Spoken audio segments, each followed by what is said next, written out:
यशोदानन्दन व्रज जनरञ्जन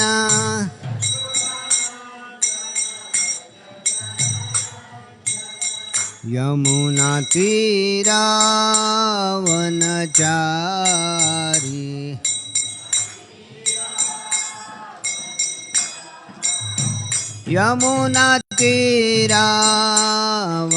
यमुनातीरावनचारी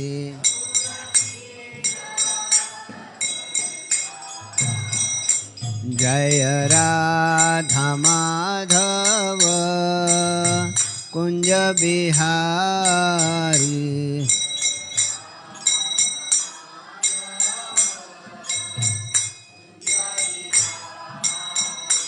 हरे कृष्णा कृष्णा कृष्णा हरे हरे हरे राम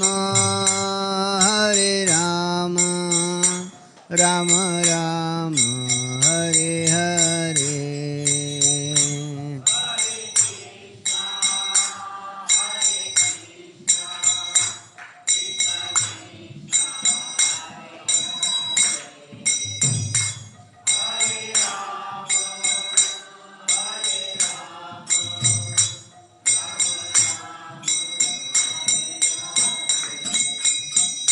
हरे कृष्णा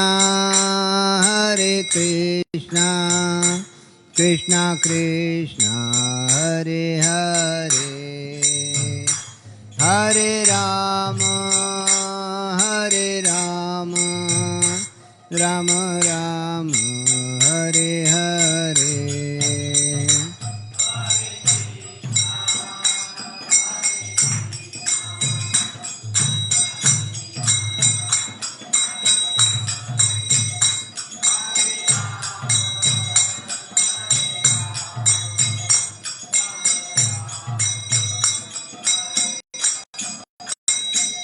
हरे कृष्णा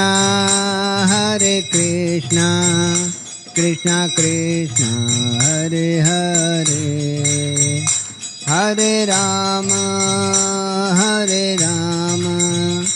राम राम हरे हरे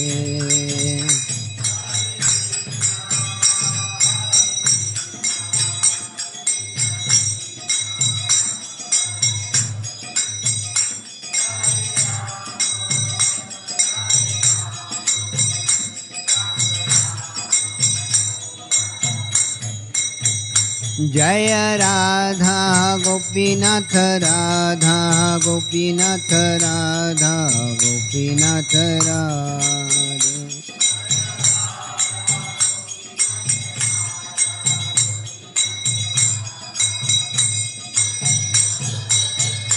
जय राधा दामोदर राधा दामोदर राधा दामोदर राधे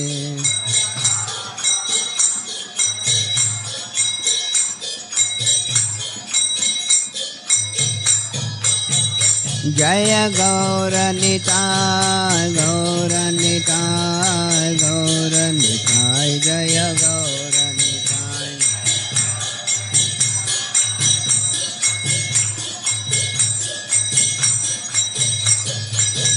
जय जय प्रभुपाद प्रभुपाद प्रभुपाद जय जय प्रभुपाद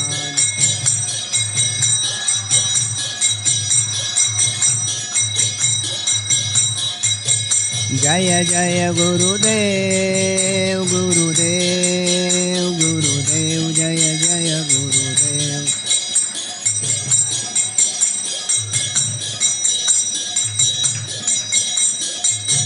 नित्य गौर हरि बोल हरि बोल नित्य गौर हरि बोल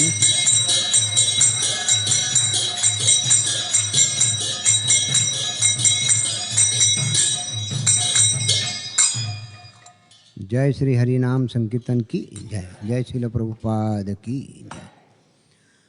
ओम नमो भगवते वासुदेवाय।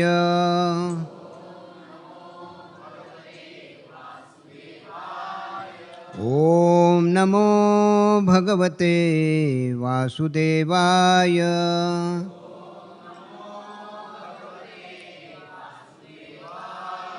ॐ नमो भगवते वासुदेवाय।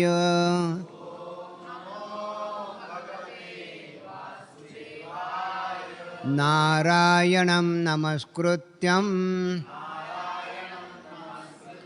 नरं चैव नरोत्तमं देवीं सरस्वतीं व्यासं ततो जायमुदीरयेत्। नष्टप्रायेषु अभद्रेषु नित्यं भागवत सेवया भगवती उत्तमश्लोके भक्तिर्भवति नैष्ठिकी। कृष्णाय वासुदेवाय देवकी नंदनाय च नंदगोपकुमाराय गोविंदाय नमो नमः। हरे कृष्णा। आज हम श्रीमद् भागवतम स्कंद पहला अध्याय 4 जिसका शीर्षक है श्री नारद मुनि का प्राकट्य, श्लोक क्रमांक 11 पढ़ रहे हैं।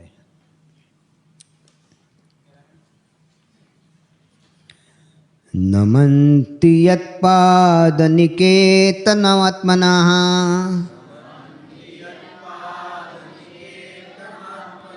शिवाय हानियधनानि शत्रवः।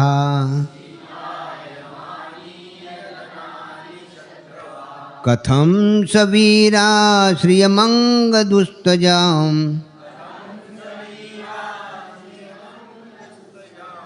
युवेशतो स्वस्तुमहो सुससासुभिः।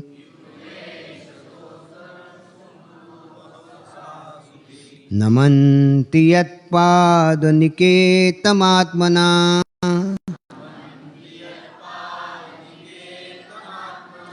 शिवाय हानियधनानि शत्रवः।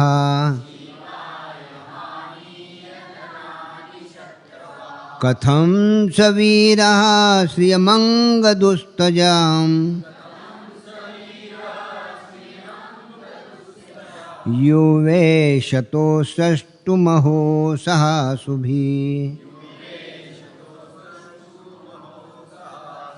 नमन्ति यत्पादनिकेतमात्मना शिवाय हानियधनानि शत्रवः।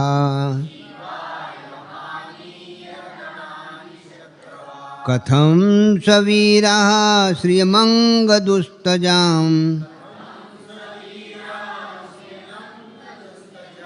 युवेशतो सष्टुमहो सहासुभिः।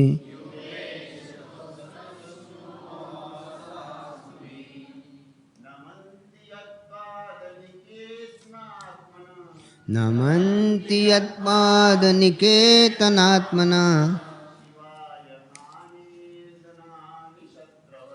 युवाय हानिधनानि शत्रवः।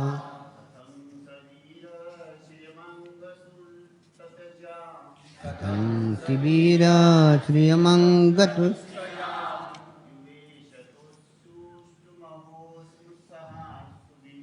युवेशतो सत्सुमहो शतासुभिः।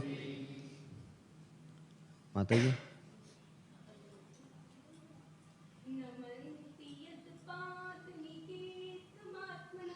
नमन्ति यत्पादनिकेतनात्मना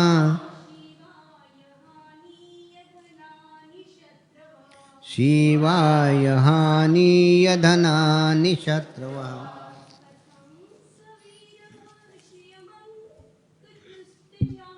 कथं स वीरः श्रियमङ्गदुस्तजाम् युवे शतो सस्तुमहो सहसुभिः। शब्दचा अर्थ नमंती, प्रणाम करते हैं। यत्पाद, जिनके पाँव के, निकेतनम, नीचे, आत्मना, अपने, शिवाय, कल्याण के, हानिय, लाकर, धनानि, संपत्ति, शत्रवाह, शत्रुगण, कथम, किस कारण से, सह, वह, वीराह, वीर, श्रेयम, ऐश्वर्य, अंग, हे, दुस्तजाम, जिसका छोड़ पाना दुष्कर है, उसे, युवा, युवावस्था में, ऐशत, इच्छा की, उत्सृष्टम, त्याग देने हेतु, अहो, अरे, सह, साथ, अशुभी, जीवन के। अनुवाद तथा तात्पर्य से इसी भक्ति वेदांत स्वामी शिल प्रभुपाद द्वारा। शिल प्रभुपाद की जय। अनुवाद। वे इतने बड़े सम्राट थे कि उनके सभी शत्रु आकर उनकी अपनी भलाई के लिए उनके चरणों पर अपना शीश झुकाते थे और अपनी समस्त संपत्ति अर्पित करते थे। वे तरुण और शक्तिशाली थे, उनके पास अलभ्य राजसी ऐश्वर्य था, तो फिर वे अपना सर्वस्व, यहाँ तक कि अपना जीवन भी क्यों त्यागना चाह रहे थे? तात्पर्य, उनके जीवन में कुछ भी अवांछनीय नहीं था। वे नवयुवक थे और शक्ति तथा ऐश्वर्य के साथ जीवन का भोग कर सकते थे। अतएव सक्रिय जीवन से विराम लेने का कोई प्रश्न ही नहीं उठता था। उन्हें राज्य कर वसूलने में कोई कठिनाई नहीं थी, क्योंकि वे इतने शक्तिशाली थे और एवं वीर थे कि उनके शत्रु भी उनके चरणों में शीश झुकाते थे और अपने ही हित के लिए अपनी समस्त संपत्ति उन्हें भेंट कर जाते थे। महाराज परीक्षित पवित्र राजा थे, उन्होंने शत्रुओं को जीत लिया था, अतः उनका राज्य वैभव संपन्न था। उसमें प्रचुर अन्न, दूध, धातुएं और समस्त पर्वत तथा नदियां क्षमताओं से भरपूर थी। फलतः भौतिक दृष्टि से सब कुछ संतोषप्रद था। अतएव इस असमय में अपना साम्राज्य एवं जीवन का त्याग करने का कोई प्रश्न ही नहीं उठता चाहिए था। मुनिगण इसके विषय में सुनने के लिए अति आतुर थे। ओम अज्ञानतिमिरन्दस्य ज्ञानाञ्जनशलाकया चक्षुरुन्मीलितं येन तस्मै श्रीगुरुवे नमः। श्रीचैतन्यमनोभीष्टं स्थापितं येन भूतले स्वयं रूपः कदा मह्यं ददाति स्वपदान्तिकं। वन्देऽहं श्रीगुरु श्रीयुतपदकमलं श्रीगुरुवैष्णवांश्च श्रीरूपं साग्रजातं सहगण रघुनाथान्वितं तं सजीवं साद्वैतं सावधूतं परिजनसहितं कृष्णचैतन्यदेवं श्रीराधा कृष्णपदान् सहगण ललिता श्रीविशाखान्वितंश्च नमो विष्णुपदाय कृष्णप्रेष्ठाय भूतले श्रीमते भक्तिवेदांत स्वामी निति नामिने। नमस्ते सारस्वते देवे गौरवाणी प्रचारिणे निर्विशेष शून्यवादी पाश्चात्यदेशतारिणे। वाञ्छाकल्पतरुभ्यश्च कृपा सिन्धुभ्येव च कृपणानां पावनेभ्यो वैष्णवेभ्यो नमो नमः। हे कृष्णा करुणा सिन्धो दीनबन्धु जगत्पते गोपेश गोपिकाकान्त राधाकान्त नमस्तुते। तप्त कांचन गौरांगी राधे वृंदावनेश्वरी वृषभानुसुते देवी प्रणमामि हरिप्रिये। जय श्री कृष्ण चैतन्य प्रभु नित्यानंद श्री अद्वैत गदाधर श्रीवासादि गौर भक्तवृंद। हरे कृष्णा कृष्णा कृष्णा हरे हरे हरे राम राम राम हरे हरे। हरे कृष्णा कृष्णा कृष्णा हरे हरे, हरे राम राम राम हरे हरे, हरे कृष्णा कृष्णा कृष्णा हरे हरे, हरे राम राम राम हरे।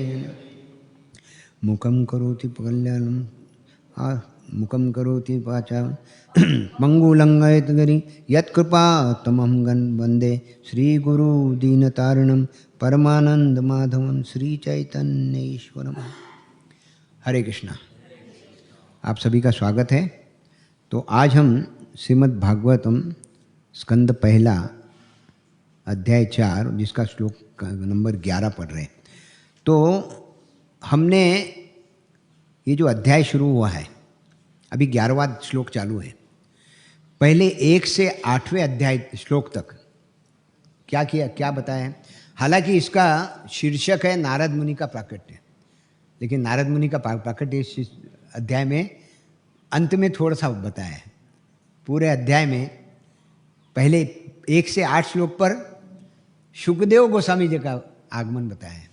शुकदेव गोस्वामी जी की कुछ क्वालिटीज़, हाँ, सबसे बड़ी क्वालिटी क्या बताई है शुकदेव गोस्वामी जी की, कि वो किसी के घर पर कितनी देर रहते हैं, जब तक गाय दूध ही नहीं जाती, और वहाँ भी जाकर वो क्या है, गप्पे नहीं मारते। वो जो भी है भगवान के बारे में उतनी देर में भी कथा करते हैं।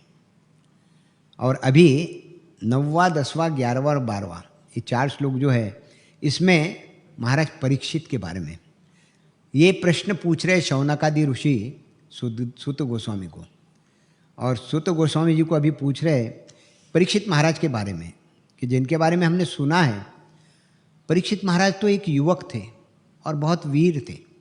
उनका राज्य तो पूरे जगत में फैला हुआ था, और ऐसे राज्य में होते हुए यहाँ तक कि उनके क्वालिटी बताई है कि शत्रु भी उनसे डरते थे, और डर कर क्या करते थे, वो उनके चरणों में आकर सर झुकाते थे और अपनी पूरी संपत्ति जो है उनके अर्पण कर देते।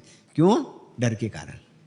तो इतने बड़े राजा जो थे, तो ऐसे राजा का उनको क्या दिल में आया कि राजपाट छोड़कर गंगा नदी के तट पर जाकर बैठने का। तो ये उनकी जिज्ञासा थी। तो हमारे जीवन में भी इस प्रकार का कुछ समय आ सकता है, तो हमें क्या करना चाहिए। तो सबसे इम्पोर्टेंट क्या है कि समय तो आएगा ही हर एक के जीवन में, लेकिन क्या हमारा राजपाट जो भी हम घर पर चलाते हैं, क्या हम उसको त्याग पाएंगे। तो हमारे कलयुग ये जो है, ये द्वापर युग की बात चल रही। हम कलयुगी लोग हैं, और कलयुग के लिए भगवान ने बहुत कंसेशन दिए हैं। इतने सारे कंसेशन दिए हैं कि शायद अभी जैसे दिवाली का टाइम ही है, हाँ, बोनस का महीना है, तो कंसेशन बहुत सारे दिए। और उसमें एक कंसेशन दिया है कि स्थाने स्थिता सुतिगता तनुवांगनोभिर, अपने स्थान में जहाँ रहते हो वहाँ रहो, जो जिस स्थिति में हो उस स्थिति में रहो, जो भी कार्य कर रहे हो वो कार्य करते रहो। लेकिन उसके साथ में भगवान क्या बोलते हैं, केवल मुझे जोड़ो। कितना सिंपल करके दिया है हमारे लिए। उसके लिए ना तो घर दार छोड़कर जंगल में जाकर, हाँ, या गंगा नदी के किनारे बैठकर, हाँ, कथा सुनने का इतना ये नहीं। हमारे लिए बहुत, और वो भी और ज़्यादा सिंपल कर दिया प्रभुपाद जी ने। कल प्रभुपाद जी का 13वां दिन था। प्रभुपाद जी के बारे में जितनी बात करें ना उतनी कम है। एक प्रभुपाद जी एक ऐसे है कि उन्होंने क्या किया।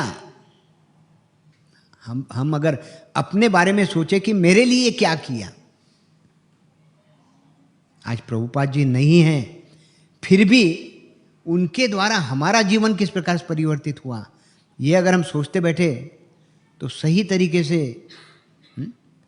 तो वृंदा कुंड के माधव बाबा, वो प्रभुपाद जी के बारे में बोलते हैं कि जब उनकी आयु हो गई थी तब बोलते हैं कि प्रभुपाद जी ही एक ऐसे व्यक्ति थे।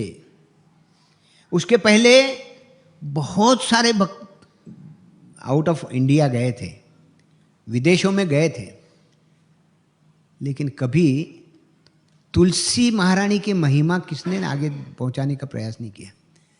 अपना कुछ तो भी एक अपनी संस्था को, अपना कुछ तो भी स्थापित करने का प्रयास किया।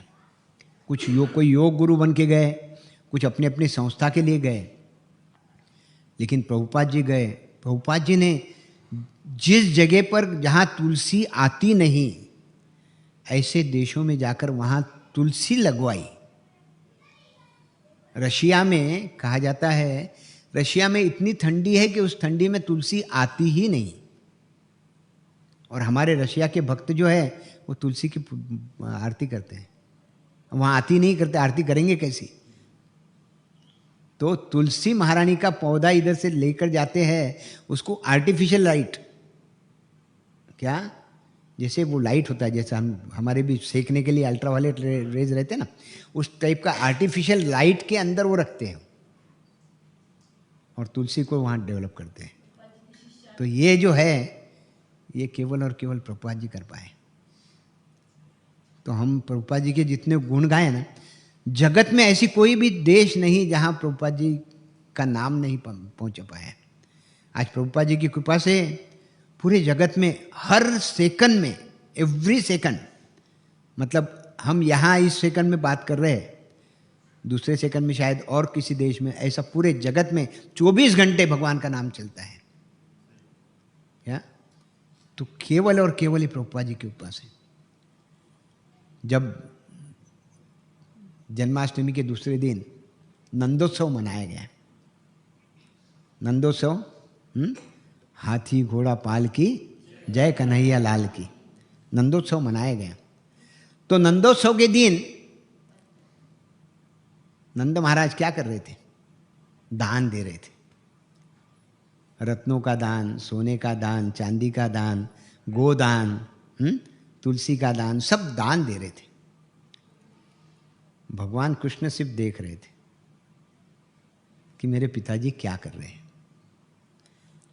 वो मन में सोच रहे थे कि पिताजी ने इतने दान दिए, पिताजी दान दे रहे हैं और मैं तो कुछ नहीं कर रहा हूं, तो मैं भी कुछ दान देना चाहता हूं इस जगत को। तो पिताजी तो सोना चांदी दे रहे थे, मैं तो एक ऐसा रत्न देना चाहता हूं, क्या, कि जिससे पूरे जगत का कल्याण हो।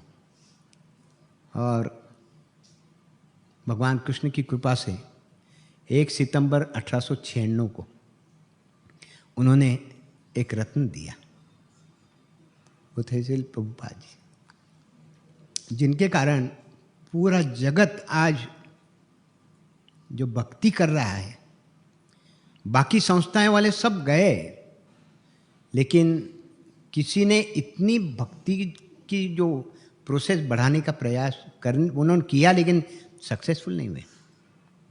और प्रभुपाद जी की कृपा से आज पूरे जगत में हर जगहों पर हरे कृष्ण चलता है। प्रभुपाद जी की अगर कुछ प्रभुपाद जी के बारे में चर्चा करने लग जाए तो शायद 2 घंटे भी कम पड़े। तो प्रभुपाद जी ने इस प्रकार से ये संस्था बनाई है जिसके अंदर हमारे जीवन के अंदर हमें जो कुछ भी करना है अननोइंगली करवा के ले रहे हैं। कहा जाता है, जैसे भक्ति रसामृत सिंधु में रूप गोस्वामी जी, उन्होंने भक्ति के, आप भक्ति शास्त्री कर रहे हैं, कितने अंग दिए हैं? 64 अंग दिए। और भक्ति के 64 अंग दिए हैं। 64 के 64 अंग हम कर सकते क्या? पर ये तो प्रभुपाद जी की कृपा है। कहा जाता है कि जो सुबह मंगल आरती में आता है उसके 64 में से 42 अंग स्वयं के कंप्लीट हो जाते हैं। कितने? 42। अगर आप सोचे तो देखिए, हमने कभी ये सोचकर गिने हैं क्या? गिनने का प्रयास किया है कि हम कौन से अंग कर रहे हैं भक्ति के? 4 बजे की मंगल आरती है। तो वो तो है, ब्रह्म मुहूर्त में उठना, वहाँ से शुरू होना चाहिए। तो ये बहुत ज़रूरी है। तो ये प्रभुपाद जी की कृपा है। और प्रभुपाद जी ने ऐसी संस्था बनाई है कि देखिए, अभी मैं 2 छोटे छोटे उनके एक कुछ पास टाइम्स बताता हूँ कि भक्तों में भगवान, जब हमको भगवान से प्रभुपाद जी ने जोड़ा, और जो भगवान से जुड़ गया ना, भगवान उसको बांध लेते हैं। तो कुछ भक्त थे, अमेरिकन भक्त थे, नए नए थे। तो एक भक्त था, बहुत दिन तक मंदिर में जुड़ा रहा। फिर बाद में वो सोचने लग गया कि नहीं, मेरी पहली जिंदगी अच्छी थी। उसको सर्फिंग की आदत थी, तो समुंदर में सर्फिंग करता था, तो उसको उसकी इच्छा हो गई, तो सर्फिंग करने के लिए फिर मंदिर छोड़ दिया और सर्फिंग करने के लिए निकल गया और बहुत दिन तक एंजॉय, 4, 8, 15 दिन एंजॉय किया। 15वें दिन क्या हुआ, जब सर्फिंग कर रहा था तो क्या देख रहा, पीछे देख रहा, कुछ आवाज़ आ रहा था। देखा तो बहुत बड़ी व्हेल मछली आ करके उसके पास उसके तरफ आ रही थी। अब ये तो इतना डर गया कि अभी मैं तो गया, और जैसे ही इतना हुआ तो उसके मुंह से क्या निकला, नमस्ते नरसिंहाय। और वो निकला और वो आंखें बंद करके बस नरसिंह भगवान को प्रार्थना कर रहा। 5 मिनट में देखता है पलट के, नरसिंह आरती पलट होकर देखता है, व्हेल मछली गायब, चली गई, कहाँ चली गई। उसको इतना ये हुआ कि मैंने कैसे मंदिर छोड़ दिया, जिसमें भगवान का नाम लेते ही मेरा अगर इतने ये संकट टल जाता है, फिर से आके मंदिर ज्वाइन कर लिए। तो एक भक्त थे प्रभुपाद जी के वक्त, तो उन्होंने सोचा, बहुत दिन तक किया मंदिर, लेकिन वो लोग तो अमेरिकन और वो रशियन लोग जो थे, उनको कैसा है, भक्ति नाम की चीज़ मालूम ही नहीं थी पहले। और फिर भी प्रभुपाद जी के का एसोसिएशन मिला, भक्ति में आ गए। लेकिन पहले से कुछ अलग एसोसिएशन था, कभी कभी याद भी आ जाती, हम लोगों को भी कभी कभी याद आ जाती ना। हाँ, अरे हम पहले पिक्चर देखते थे, हाँ पहले ये करते थे, कुछ याद तो आती है। पहले चाय पीते थे, हम तो बोलते भी है ना, हाँ हमारी चाय कितनी मुश्किल से छूटी, तो बात तो करते हैं। तो उसको भी याद आ गई और सोचा कि यहाँ की लाइफ से तो वो लाइफ थोड़ी सी अच्छी थी, यहाँ तो बहुत 3:30, 4 बजे उठना पड़ता है। हाँ, तो उसने मंदिर छोड़ दिया और घर जाने के लिए निकला। फ्लाइट का टिकट लिया, फ्लाइट में बैठा, पड़ोस में आके बैठा एक भक्त। आप अभी वो तो सिविल ड्रेस में आ गया, भगवत गीता लीजिए। ये बोला यहाँ भी लाग गया मेरे पीछे। तो उससे कैसे तो भी टला, एयरपोर्ट पर उतरा तो 2-4 भक्त सामने आ गए, भगवत गीता लीजिए। वहाँ से आगे निकला तो टैक्सी करके अपने घर पर पहुँचा। घर पर पहुँच के अभी रेस्ट कर रहा था, हाँ अभी अच्छा लग रहा, मैं छूट गया। अब उतने में बेल बजी, दरवाज़ा खोला तो भक्त खड़े थे सामने। भगवती जहाँ जाता वहाँ कोई ना कोई मिल जाता। उसने सोचा भगवान ने मुझे पकड़ लिया है, ये कोई छोड़ने वाले नहीं। फिर से आकर मंदिर ज्वाइन कर लिया। तो कहने का मतलब है, प्रभुपाद जी ने क्या क्या दिया है ये हमको समझना है। हम उनके कितने ऋणी हो सकते हैं, इसकी कोई लिमिट नहीं। हमने अपना शरीर भी उनके पूरी तरह से दे दिया तो भी कोई बड़ी बात नहीं। तो यहाँ वही बात चल रही है। परीक्षित महाराज अपना जीवन, सब कुछ छोड़कर अपना जीवन समर्पित करने के लिए आ गए। तो इसके बारे में एक श्रीमद् भागवत के 4थे स्कंद के 21वें अध्याय में 26वें श्लोक में, जो कि पृथु महाराज के बारे में है वो, तो पृथु महाराज एक श्लोक बोलते हैं। उस श्लोक को हमको थोड़ा सा अच्छी तरह से समझना है, क्योंकि क्या है, ये हमारे जीवन में बहुत बहुत बहुत इम्पोर्टेंट है। जिन्होंने प्रभुपाद जी का आश्रय लिया उनके लिए, जो समझते हैं कि प्रभुपाद जी एक व्यक्ति थे, ठीक है कोई बात नहीं, हम आते हैं जाते हैं, उनके लिए नहीं। तो प्रभुपाद जी का जिन्होंने आश्रय लिया पूरी तरह से, अगर वो अपने आप को प्रभुपाद जी को समर्पित करना चाहते हैं, उनके लिए ये श्लोक है। चौथे स्कंद के 21वें अध्याय का 26वां श्लोक। यूयं तदनुमोदभ्यं पितृदेवर्षयोमला कर्तुशास्तु अनुज्ञातु तुल्यं यत् प्रेत तत्फलम। वो बोलते हैं कि मैंने सबको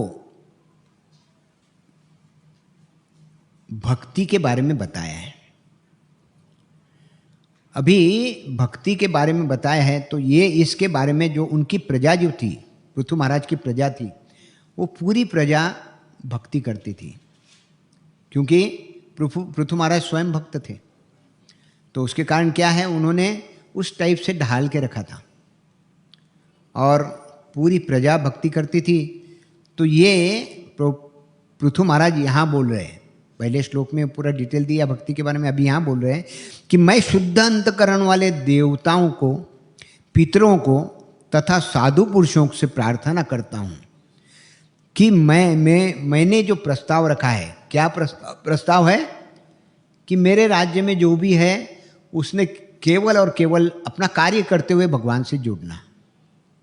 उसका परम लक्ष्य क्या होना चाहिए, भगवान से जुड़ना। तो वो बोल रहे हैं कि मैं पूरे शुद्ध अंतकरण वाले देवताओं, पितरों और साधु पुरुषों से प्रार्थना करता हूँ कि वे मेरे प्रस्ताव का समर्थन करें। मैंने इस प्रकार का प्रस्ताव जो रखा है इसका समर्थन करें, क्योंकि मृत्यु के पश्चात यत् प्रेत तत्फलम, तो बोलते हैं कि मृत्यु के पश्चात किसी भी कर्म का फल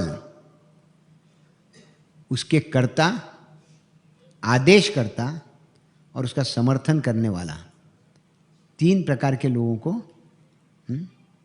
तो ये मुझे हाँ बहुत अच्छा लगा, इसलिए मैं फिर से रिपीट करना चाहता हूँ, क्योंकि हमें अपने जीवन में अगर सही प्रभुपाद जी की कृपा प्राप्त करना है ना, तो ये करना चाहिए। तो बोले कोई भी कार्य किया जाता है ना, तो उसका इक्वल, तुल्य, क्या बोले, तुल्य यत् प्रेत तत्फलम, जो फल है वो तीनों को सरीखा मिलता है।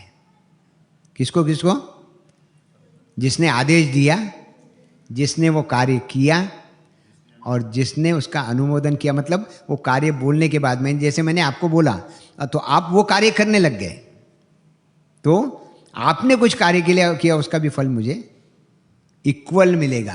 ऐसा नहीं परसेंटेज में नहीं, तुल्य यत् फलम। तो इस श्लोक में बताया गया है कि इसको प्रभुपाद जी ने कैसे लिया। प्रभुपाद जी बोलते हैं कि जिस प्रकार से भौतिक जगत में ये 3 कार्य किए गए उसका फल सरीखा मिलता है, तो क्या अध्यात्म में करेंगे तो उसका फल नहीं मिलेगा आपको, मिलेगा। तो भौतिक जगत में भी देखिए, एग्जाम्पल दिया जाता है। एक लड़का था, वो किसी लड़की से प्रेम करता था और वो लड़की के लिए एक फूल लेकर जाता था। अभी उसको बहुत आसक्ति थी, रोज एक फूल लेकर जाता था। एक दिन उसको बहुत याद आई, तो क्या किया, फूल लिया, निकला। लेकिन रास्ते में नदी थी और नदी में बाढ़ आई हुई थी। लेकिन ये तो किसी हालत में जाने की, इसको तो बहुत ज़्यादा अटैचमेंट थी, तो जाना ही चाहता था। तो नाविक को बोला, रोज़ नाव से जाता था, तो आज तो नाविक बोला भाई मैं तो नहीं ले जा सकता, इतनी बाढ़ में तो मेरी भी जान खतरे में है, तो मैं कैसे जाऊँगा। लेकिन इसको तो रहा नहीं गया। जैसे वो हमारे बिल्व मंगल ठाकुर, बिल्व मंगल ठाकुर के बारे में मालूम है ना, बिल्व मंगल ठाकुर, उन्होंने, उनको भी एक वेश्या से बहुत लगाव था। उनके पिताजी की मृत्यु हुई, पिताजी का अंतकर्म करना है, लेकिन अटैचमेंट उधर थी, भागते हुए गए। बारिश थी जोर से, उस बारिश के अंदर भागते हुए, नदी में पानी था, बहुत बाढ़ आई हुई थी, फिर भी जम मार दी। कोई ले जा नहीं रहा तो जम मार दी। एक लकड़ी का कुछ तो भी ऐसा कड़क चीज़ दिखी उसको, उनको उस पर बैठ गए और नदी कैसे तो भी क्रॉस की। और बाद में बिजली चमकी, पीछे पलट के देखा तो क्या था वो एक शव था।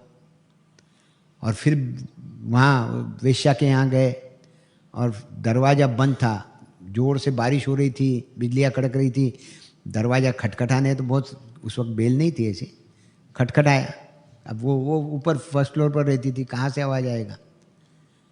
तो एक रस्सी दिखी, वो रस्सी को पकड़कर ऊपर चढ़ गए। बाद में देखते हैं तो वो रस्सी नहीं थी, वो सांप था। और इतना ये करते हुए उन्होंने वो खिड़की में से छलांग लगाई अंदर, और अंदर वो वेश्यान बोला, अरे इतनी बारिश में, इतनी कड़कती हुई बिजली में आप यहाँ आ गए। तो बोले तुम्हारी जितनी मेरे मुझसे अटैचमेंट है, उतनी अगर तुम्हारी अटैचमेंट भगवान कृष्ण से होती तो कितना अच्छा होता। उनका वो वेश्या का एक शब्द, एक सेंटेंस, उसने उनका जीवन बदल दिया।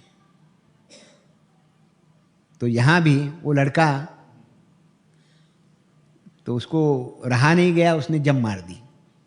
जम मार दी, हाथ में गुलाब का फूल, और जम मार दी। अब तैरने की कोशिश कर रहा, लेकिन नदी में तो बहुत बाढ़ आई थी, वो तो नदी के बाढ़ में बहने लग गया। अब उसको समझ में आ गया कि मेरी मृत्यु होने वाली है। तो उसने क्या किया, वो फूल है श्री कृष्णार्पणमस्तु बोल दिया और डूब गया। अब ये तो हो गया। अब मृत्यु हुई, उसको ले जाया गया धर्मराज जी के सामने। धर्मराज जी के सामने उसका अकाउंट खोला गया। बोले इसने जिंदगी में बहुत पाप किए, सब गलत काम किए, एक अच्छा काम किया। कौन सा? भगवान कृष्ण को फूल अर्पण किया। तो उसको बोला, बोलो पहले तुमको अच्छी चीज़ देखना है या पापों का फल ढूंढना? तो बोले मैं तो चाहता हूँ पहले भगवान कृष्ण का जो, उसका जो मुझे फल है, भले ही एक क्षण का हो, लेकिन वो फल मैं पहले, ताकि मैं नरक में रहूँगा उसकी याद करते रहूँगा। तो बोले ठीक है। उसको स्वर्ग में भेजा गया। तो ये सोच रहा था, साथ में यमदूत भी, कि बस एक क्षण रख के खींच के लेके आने का। तो ये सोचने लग गया कि मैंने एक फूल चढ़ाया तो क्या हुआ, मुझे स्वर्ग का एक क्षण मिला। तो वो जैसे ही स्वर्ग में पहुंचा, स्वर्ग का क्षण, एक क्षण मतलब हमारे से बहुत ज़्यादा है। तो सामने द्वारपाल खड़े थे, उनके हाथ में तलवारें थी, बाजू में नंदकानन बगीचा था बहुत बड़ा। ये दौड़ते गया, वो उसकी तलवार खींच ली, हाँ, और बगीचे में जाकर फूलों पर तलवार चलाई। जय श्री कृष्णार्पणमस्तु, श्री कृष्णार्पणमस्तु, श्री कृष्णार्पणमस्तु। क्या इधर से तो जितना एक क्षण मिला उतने पीरियड में हजारों फूल चढ़ा दिए भगवान को। तो जैसे ही इतने फूल चढ़ाए तो अंदर से देवदूत आए लेने के लिए। तो देवदूत आए तो बोले भाई इसने तो बहुत सारे फूल चढ़ाए हैं, इसको तो अभी 6 महीने का टाइम मिलेगा यहाँ। पहले तो एक क्षण का था, अब 6 महीने का टाइम मिलेगा। बोले देखो इतने फूल चढ़ाने से 6 महीने का मिल रहा है। तो अंदर जैसे एंटर किया, तलवार तो हाथ में थी, अंदर का बगीचा तो बहुत ही फूलों से भरा हुआ था। तो और बाहर यमदूत राह देख रहे कि ठीक है 6 महीने आएगा। तो इसने सब पूरे बगीचे में शुरू कर दिया और श्री कृष्णार्पणमस्तु। तो यम देवदूत बाहर आकर बोलते हैं अभी तुम्हारा कुछ काम नहीं, यू कैन गो बैक। तो इस कथा में क्या बताया है कि बताया गया है कि जिस व्यक्ति ने फूल चढ़ाया उसे केवल उसको ही फल नहीं मिलता उसका। जिस व्यक्ति ने फूल का पौधा लगाया, जिस व्यक्ति ने उसको पानी दिया, जिस व्यक्ति ने फूल तोड़कर बाजार में लेके आया, जिस व्यक्ति ने उसको खरीदा, जिस व्यक्ति ने बेचा, जिस व्यक्ति ने खरीदा और जिसने भगवान को चढ़ाया। ऐसे 6 प्रकार के लोगों को यत तुल्य यत फलम, क्या, और उसी प्रकार से पाप करने वालों का भी है।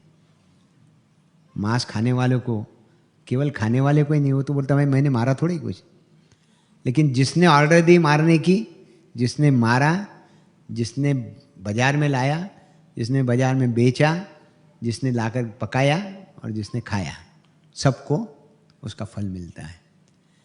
तो उसी प्रकार से हम प्रभुपाद जी के मिशन में आए हैं। तो प्रभुपाद जी के मिशन में प्रभुपाद जी ने भी हमको कुछ कार्य दिए। अगर वो कार्य हम करेंगे तो हमको भी उतना ही फल मिलेगा। मिलेगा कि नहीं? इक्वली फल मिलेगा। कुछ भी कार्य करो फल तो मिलने वाला है।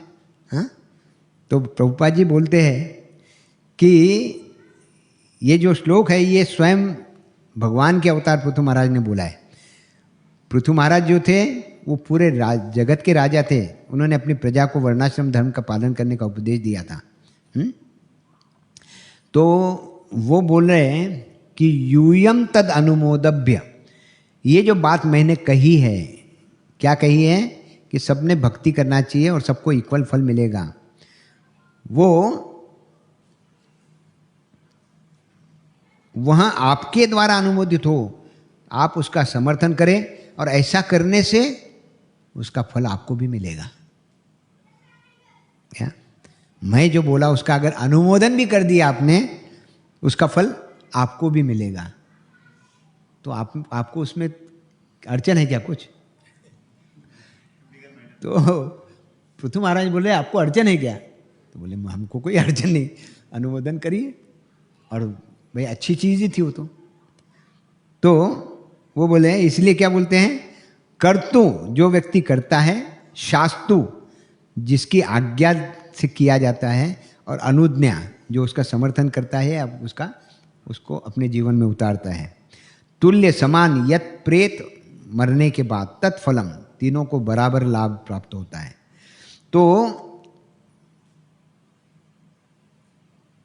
तो इसको हम प्रभुपाद जी के मिशन में कैसे ले सकते हैं, ये समझना है। अगर ये हम समझकर अपने जीवन में उतारेंगे, वो सही प्रभुपाद जी के प्रति हमारा कर्तव्य हम पूरा कर रहे हैं। अगर ये नहीं कर रहे हैं तो समझ लीजिए हम यहाँ आकर बैठ रहे हैं लेकिन कुछ करने की इच्छा नहीं। तो प्रभुपाद जी ने भी बताया है कि भक्ति का फल जो है असीमित होता है। तो अगर आपको किसी ने भक्ति करने को बोला है, आप भक्ति कर रहे हैं और आपने किसी और को प्रीच किया, उसको भी भक्ति करने के लिए बोला है, तो जो आपको बोला है उसको आप जो कर रहे हैं उसका, और जो अगला व्यक्ति करेगा, तीनों का भी फल इक्वल रहेगा। क्या? तो ये बहुत बहुत इंपॉर्टेंट है हमको समझना। तो कहा गया है कि अगर हम भक्ति कर रहे हैं तो हमें फल असीमित मिलता है। अगर इसमें आधा काट कर अगर दूसरों को दो, उसे भी फल असीमित मिलता है, केवल आधा नहीं। इसका मतलब क्या कि हम बोले भाई हमारा आधा फल उनको दे दो, आधा नहीं, उसको भी उतना ही मिलता है। तो अगर हम 16 माला करते हैं और किसी और को 16 माला करने लगाते हैं, तो वो जो 16 माला कर रहा है उसके 16 माला का उसका फल तो है उसको ही, वो 16 माला का फल हमको भी मिलता है। समझे क्या? और आपने अगर किसी को प्रीच किया है और वो 16 माला करता है, तो उसका फल आपको भी मिलेगा, मुझे भी मिलेगा। क्या है ना? बोलते हैं ना वो नेटवर्क मार्केटिंग। नेटवर्क मार्केटिंग मालूम है सबको? हाँ, तुम इतने मेंबर बनाओ, उतने मेंबर लेंगे तो तुमको उसका बेनिफिट मिलेगा, वो उतने मेंबर बनाएंगे तो उसका बेनिफिट। तो ये लोगों ने दिमाग कहाँ से लगा? इससे ही लगाया है। नेटवर्क मार्केटिंग आई कहाँ से? जो भी कार्य किए जाते हैं वो सब कुछ शास्त्रों से ही समझे जाते हैं। LIC ने जो लिया योगक्षेमम वहाम्यम, कहाँ से लिया? भगवत गीता से। वो सोचते हैं कि नहीं नहीं हमने बनाया, अरे तुमने कुछ नहीं बनाया, तुमको कुछ आता ही नहीं। कहाँ से लिया? भगवत गीता से। भगवत गीता में कहाँ है? 90 अध्याय के 22वें श्लोक में बताया। हाँ, अनन्याश्चितयन्तो मां ये जना पर्युपासते तेषाम नित्याभियुक्तानाम योगक्षेमम वहाम्यहम्। लेकिन उनके और अपने भगवान के कहने में उन्होंने उसको बदल दिया। हाँ, तुम्हारे साथ भी और तुम्हारे बाद भी, पर हमारे साथ नहीं रहते हो, हमारे बाद ही काम आते। हमसे लेते, वसूल करते, तुम्ही भरा, आम्ही तुमचे त्यांना देऊ, पण तुमच्या काय कामाचं? अपने क्या काम किया वो? तो तुम्हारे साथ नहीं, तुम्हारे बाद वालों के लिए काम किया। लेकिन भगवान क्या बोलते हैं कि मैं, जो व्यक्ति, ये श्लोक को बहुत अच्छी तरह से समझना है, अनन्याश्चित्त यंतो मां, जो पूरे चित्त से, पूरे प्रेम से, पूरे हृदय से ये जना पर्युपासते, जो मेरी भक्ति में पूरे प्रेम से लग जाता है, और क्या करता है वो? तेषाम नित्याभियुक्ता नाम, नित्य मेरे नाम का स्मरण करता है, मुझे ही प्राप्त करने का प्रयास करता है, मेरी ही भक्ति में लगता है, उसको क्या क्या होता है? योगक्षेमम वहामि अहम। और वो भी ऐसा नहीं बोलते कि मैं किसी को भेजता हूं। भगवान क्या बोल रहे हैं? योगक्षेमम वहामि अहम, मैं खुद उसका योगक्षेम करता हूं। और योगक्षेम का अर्थ क्या है? योग यानी जो उसको जो रिक्वायरमेंट्स है, उसकी नीड्स है, भक्ति करने के लिए जो जो भी कमियां हैं उसके लिए, वो सब कमियां भगवान बोलते हैं मैं पूरी करता हूं। और क्षेम यानी उसके भक्ति की मैं रक्षा करता हूं। ये बहुत बड़ी बात है हमारे लिए, हाँ, बहुत बड़ा। इसलिए कहा गया है शास्त्रों में, अगर उसको अच्छी तरह से समझे ना, देखो कोई जो कर्मकांडी है ना, तो कर्मकांडी व्यक्ति को भले ही वो भक्ति में लगे, उसको मेहनत करना पड़ता है। कैसी मेहनत? जो कुछ भी कर्म करना तो पड़ेगा ना उसको, कर्म करेगा तो उसका फल मिलेगा उसको। इसलिए भगवान भगवत गीता में 9वें अध्याय के 27वें श्लोक में क्या बोलते हैं? यत करोषि यद अश्नासि यज्जोसि ददासि यत तपस्यासि कौन्तेय तत्कुरुष्व मद अर्पणम। क्या? कि ये जो तुम कार्य कर रहे हो, ये मुझे अर्पण करो। मतलब इतने कार्य उसको करना पड़ेगा। यत करोषि, जो कुछ भी करते हो, यद अश्नासि, जो कुछ भी खाते हो, यज्जोसि, जो कुछ भी लेन देन करते हो, ददासी यत, जो कुछ भी दान देते हो, और यत तपस्या, जो कुछ भी तपस्या करते हो। ये 5 प्रकार की चीजें मतलब तुमको करना पड़ेगा। ये करेंगे तो करने के बाद में भगवान को अर्पित करना पड़ेगा, मतलब उसको तुमको मेहनत करना पड़ेगा। बराबर है? ज्ञानी लोगों को बोलते हैं कि तुम मेहनत करेंगे, ज्ञान प्राप्त करेंगे, हाँ, और ज्ञान प्राप्त करने के बाद में भी तुमको अंततः वो ज्ञान प्राप्त करने के लिए मेहनत करना पड़ेगा। और फिर बोलते हैं भगवान 7वें अध्याय के 19वें श्लोक में बताते हैं, बहुनाम जन्म नामन्ते ज्ञानवान मात प्रपद्यन्ते। मतलब क्या करना पड़ेगा? बहुत सारे जन्मों तक उसको मेहनत करना पड़ेगा, एक जन्म में नहीं वो ये हो जाएगा। बहुनाम जन्म नामन्ते ज्ञानवान मां प्रपद्यन्ते वासुदेव सर्वमिति स महात्मा सुदुर्लभा। ऐसा महात्मा कब बनेगा? वो बहुत सारे जन्मों के बाद में। लेकिन बहुत सारे जन्म उसको मेहनत करना पड़ेगा। लेकिन जो भक्ति करता है, प्रभुपाद जी की कृपा से हमको जो भक्ति मिली है, वो भक्ति करता है, तो उसको क्या बोलते हैं भगवान? कुछ नहीं, अनन्य चित्त से तुम भक्ति करो, मेरी भक्ति करो, मेरे भक्ति में नित्य लगे रहो, मैं तुम्हारी केयर लूंगा। वहां क्या है? उनको मेहनत करना पड़ता है। यहां भगवान क्या बोल रहे हैं? तुमको मेहनत कुछ नहीं करनी, तुम बैठो, हरे कृष्णा कृष्णा कृष्णा हरे हरे, हरे राम राम राम हरे हरे। बस ये बोलते रहो, मुझसे जुड़ने का प्रयास करो, और क्या होगा? तुम्हारी केयर मैं लूंगा, तुम्हारी जो कुछ भी कमियां हैं वो मैं पूरी करूंगा, और तुम्हारी जो कुछ भी चीजें हैं उसकी मैं रक्षा करूंगा। कितना बड़ा आश्वासन है! क्या इतना बड़ा आश्वासन कोई देता है? और हम कभी ये आश्वासन को समझ सकते थे क्या आज तक? क्या ये केवल और केवल प्रभुपाद जी के कारण, जिन्होंने भगवत गीता भागवतम इतना सिंपल करके दिया है जिस भगवत गीता भागवतम को कई लोग पढ़ते हैं, आधा वर्षों तक पढ़ते हैं लेकिन समझ नहीं पाते, उसको उन्होंने इतना सिंपल और इतना इजी करके दे दिया कि हमारे जैसे व्यक्ति जिसको कुछ समझ, अंगठा बहादुर, जो भी संस्कृत का अंगठा बहादुर थे हम, तो कभी संस्कृत पढ़ी ही नहीं थी, उनको भी उसको भी आने लग गया। तो इसका मतलब क्या है? ये हमारा प्रयास नहीं है, प्रभुपाद जी की कृपा है।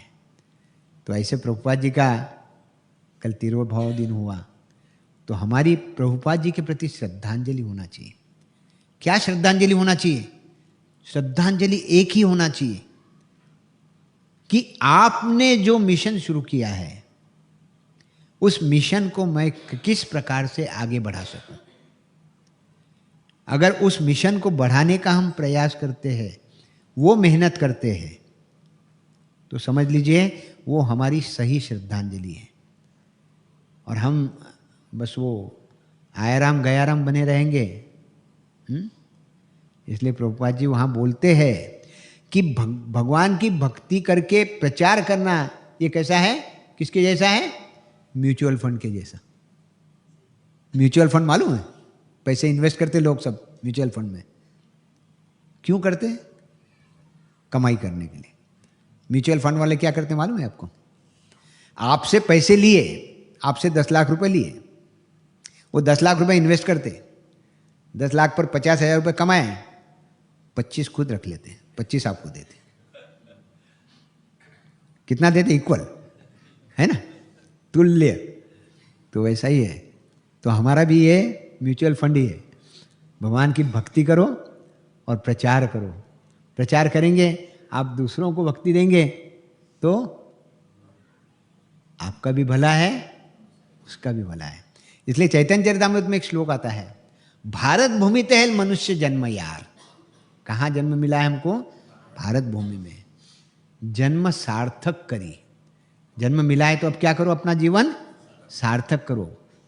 ये सार्थक करने का तरीका किसने बताया हमको? प्रभुपाद जी ने। जन्म सार्थक करी एंड देन कर पर उपकार। उसके बाद में दूसरों पर उपकार करो। इसलिए अगर हमको सही भक्ति में आगे बढ़ना है तो हमको मध्यम लेवल तक आना पड़ेगा। और मध्यम लेवल तक आने के बाद में हमको 4 कार्य करना है। ये 4 कार्य अगर हम अच्छी तरह से कर पाए ना, तो समझ लीजिए हम अपना बेड़ा पार कर सकते हैं। क्या करना है वो? तो शास्त्रों में बताया है कि मध्यम भक्त जब बन जाता है तो उसके लिए कार्य क्या है? ईश्वरेषु तद अधीनेषु बालिशेषु दिशच्युत प्रेम मैत्री कृपा उपेक्षा यह करोति स मध्यमा। मध्यम लेवल तक हमको जाने का है। हम अभी कौन सी लेवल पर हैं? हाँ, अभी हम सब कनिष्ठ लेवल पर हैं। हमको उससे ऊंचा उठना है। उत्तम लेवल तक तो जाएंगे कि नहीं पता नहीं इस जीवन में, लेकिन कम से कम मध्यम लेवल तक भी हमको पहुंच गए तो बहुत बड़ी बात है। तो वहाँ बताया है ईश्वरेषु, ईश्वर मतलब भगवान कृष्ण, तद अधीनेषु, उनके अधीन कौन है? उनके भक्त। ईश्वरेषु तद अधीनेषु बालिशेषु, बालिशेषु मतलब जो नए नए भक्त आते हैं अपने जीवन में। प्रोग्राम में बहुत सारे नए भक्त आते हैं ना, हाँ? बहुत सारे हम रात में अनाउंस करते तब क्या करते हैं? 10-20 लोग खड़े हो जाते हैं। क्यों? पहली बार आए, उनको मालूम नहीं है भक्ति क्या है, तो पहली बार आए। तो वो कैसे है? जैसे छोटा बालक रहता, उसको कुछ नॉलेज नहीं रहता, वैसा भक्ति का नॉलेज उनको नहीं है। इसलिए उनको कहा गया है बालिशेषु। हाँ, बालक के जैसा है। ईश्वरेषु तद अधीनेषु बालिशेषु। और चौथे है दिशच्युत, जो अपने जीवन की दिशा भूल गए। मतलब जो सही दिशा है भगवान की तरफ जाने की, उसको भूल के भौतिक जगत की तरफ भाग रहे हैं। तो ऐसे 4 प्रकार के लोग होते हैं।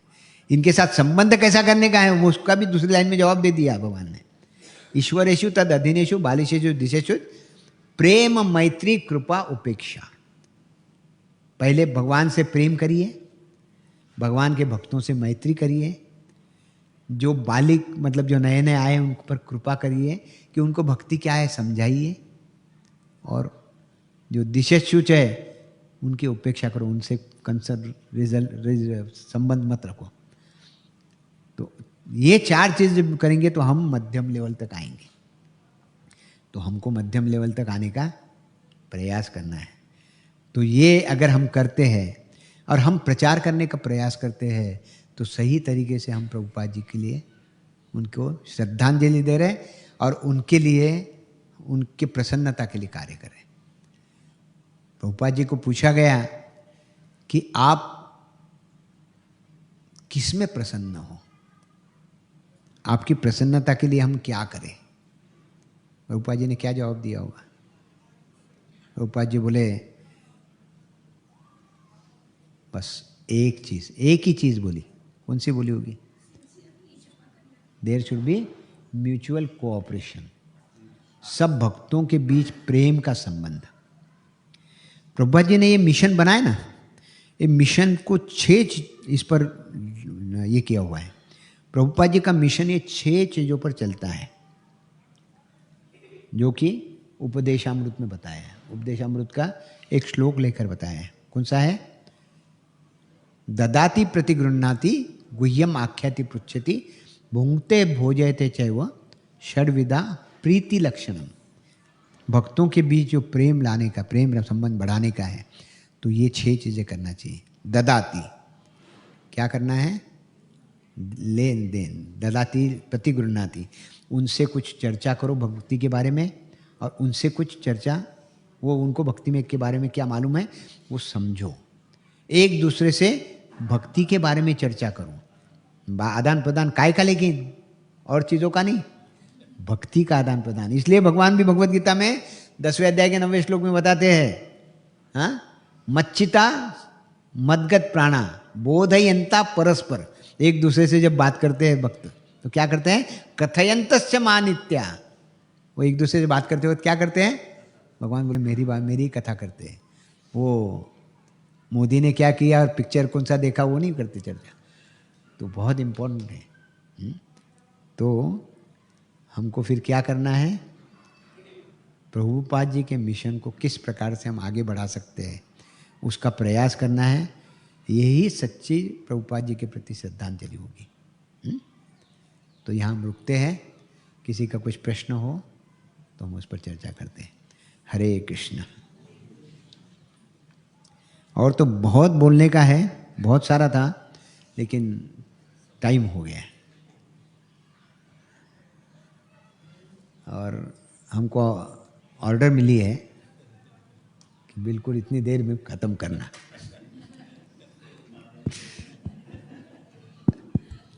तो ठीक है ना। अभी इसके बाद में, अभी प्रसाद के बाद में सब जो हमारे काउंसिल है, तो काउंसिल मीटिंग यहाँ होगी 10:30 बजे। तब तक सब प्रसाद लेकर शार्प 10:30 बजे यहाँ पहुँच जाइए। हरे कृष्ण।